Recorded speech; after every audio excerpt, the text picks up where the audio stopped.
সীতাপুর নামক গ্রামে একজন লোভী কুমোর বসবাস করত।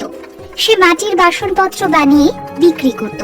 সেখান থেকে যা আমদানি হতো তাই দিয়ে সে তার সংসার চালাতো। তার স্ত্রী এতে বেশ খুশি ছিল, কিন্তু লোভী কুমোর তার রোজগারে কোনোভাবেই খুশি ছিল না।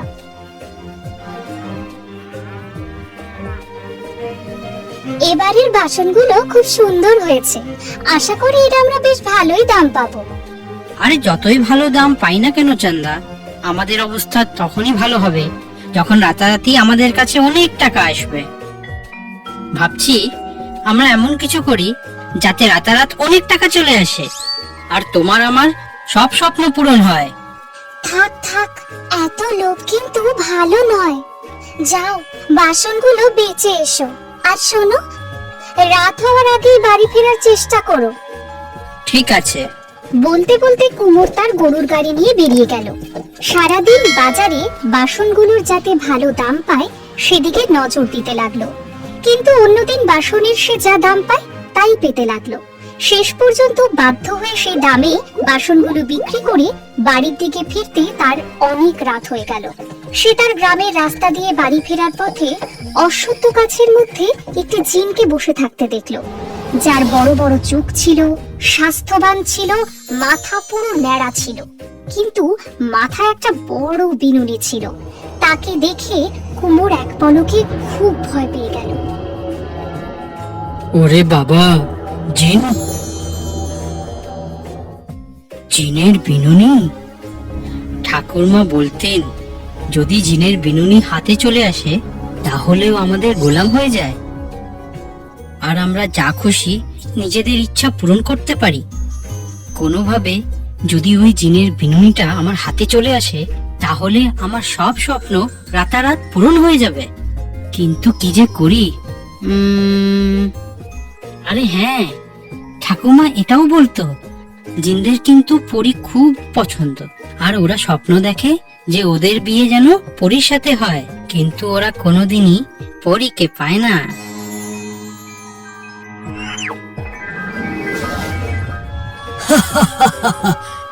এই মানুষ, বল তুই আমার পুজো করবি? কেন?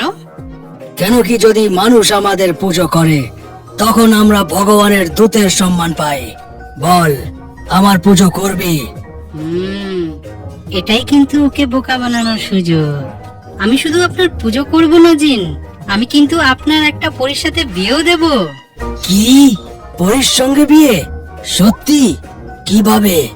একটা পরী কিন্তু আমার বান্ধবী। সে বলে যার মাথায় এক মুঠি বিনুনি আছে আর যে জাদু জানে, আমি কিন্তু ওকেই বিয়ে করব।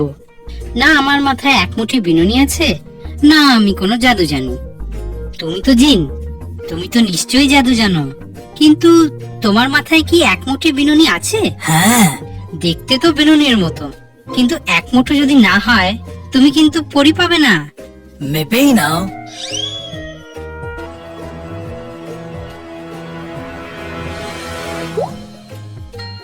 এটা কি করলে তুমি? আমাকে পরের স্বামী না বানিয়ে তুমি আমাকে নিজের গোলাম বানিয়ে নিলে। আমি কিন্তু তোমাকে আমার গোলামি করতে চাইছিলাম। বলো। বলুন, আমি আপনার কিভাবে সাহায্য করতে পারি? আমার কুড়ে ঘরটা তুলে রাজার বাংলোর পাশে রেখে দাও, আর ওটাকে রাজপ্রাসাদের মতন তৈরি করে দাও।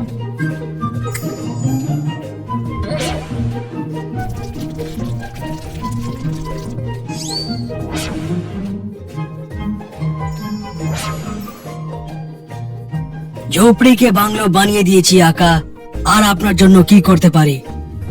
আমার বাড়িতে ধন দৌলত ভরে দাও, যতক্ষণ না ঘর ভরে যায়, আর আমার বউকে পা থেকে মাথা পর্যন্ত সোনায় মুড়িয়ে দাও।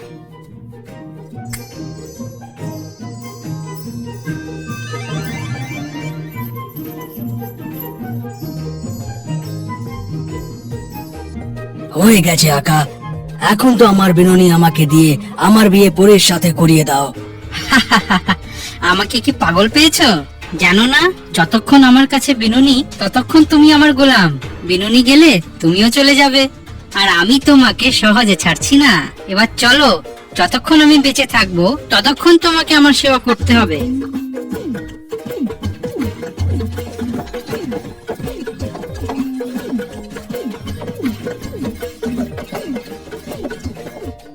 জিনের সাথে সে তার বাড়ি পৌঁছয়।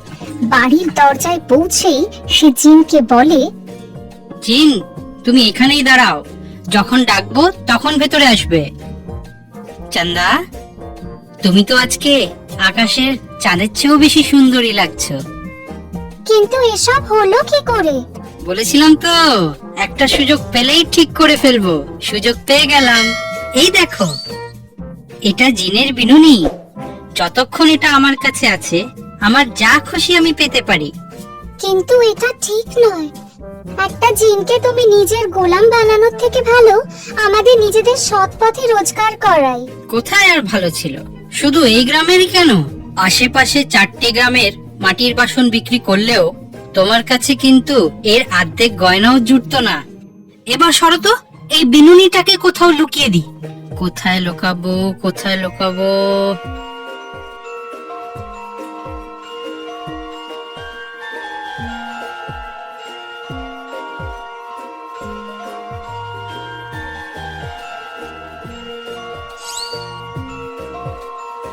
এবার দেখবে পুরো গ্রামে আমাদের সম্মান কত বেড়ে যাবে।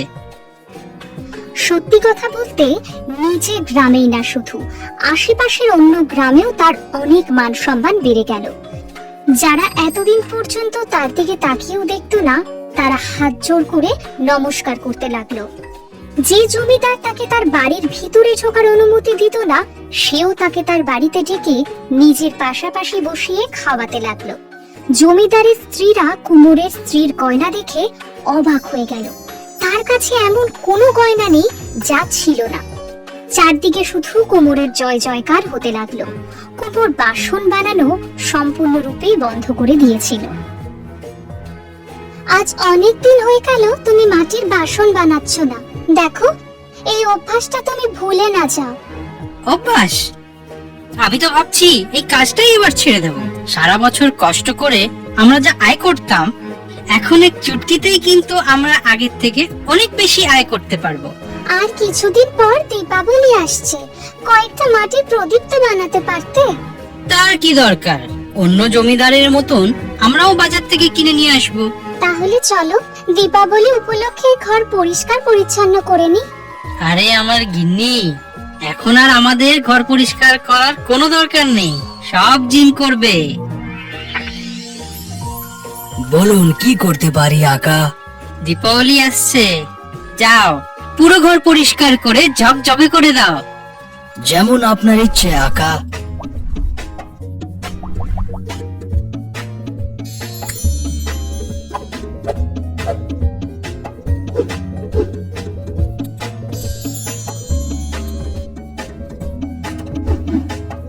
আরে, পুরো ঘর পরিষ্কার করার সময় ওর হাতে যেন বিনুনির ঘরটা না পড়ে যায়।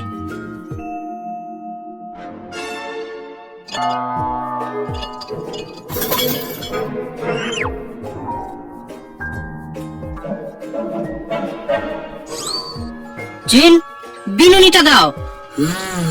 কোন জিন নিজের বিনুনি কাউকে দেয় না। আর যদি ভুল করে অন্য কারোর হাতে চলেও যায়, তা জিনের কাছে ফিরে আসা অবধি ও ওনার জন্য যা কিছু করেছে সব ওর বিনুনির সাথে ফিরে চলে যায়। না না, এমনটা করো না। তোমার সঙ্গে তো এটাই করা উচিত। তুমি এক জিনকে পরীর নাম করে গোলাম বানিয়েছো। এই ভুলের শাস্তি তোমাকে পেতেই হবে। যেখান থেকে তোমার সুন্দর জীবন শুরু হয়েছিল, সেখান থেকেই আবার তোমাকে শুরু করতে হবে।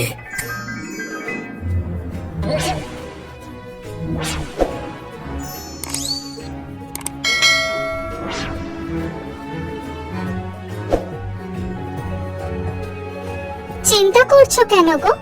তোমার হাতে তো এখনো বাসন বানানোর জাদু আছে। আমি প্রথমেই বলেছিলাম, এর থেকে আমাদের পরিশ্রমের রোজগারই ভালো। হ্যাঁ চান্দা, আজ আমি পুরোপুরি নিজের ভুলটা বুঝতে পেরেছি। বিনা পয়সায় যে ধন দৌলত যত তাড়াতাড়ি আসে, তত তাড়াতাড়ি হাত থেকে চলেও যায়। সেই জন্য মানুষকে লোভে পড়ে তার নিজের সততা হারানো উচিত নয়।